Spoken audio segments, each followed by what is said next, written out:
Welcome! In today's quick guide, I'll show how to enable age restrictions on your Facebook profile using the latest web update. This is especially useful if you want to control who can see your public content and make sure it's only visible to a more mature audience.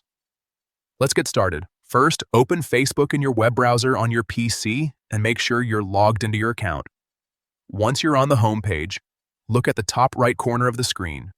You'll see your profile photo there. Go ahead and click on it to open the menu. From the drop-down, find and click on Settings and Privacy. This will expand another set of options.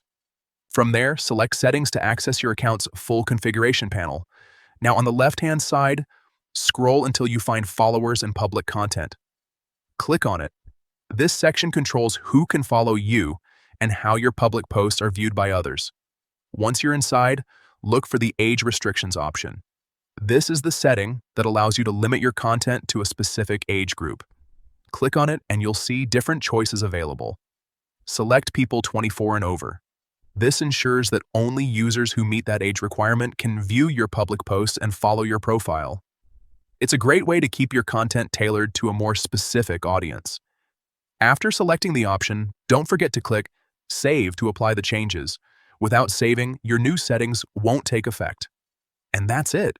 You've successfully updated your age restriction settings on Facebook using the latest web interface. If you found this helpful, feel free to check out more quick guides like this to make the most out of your social media experience.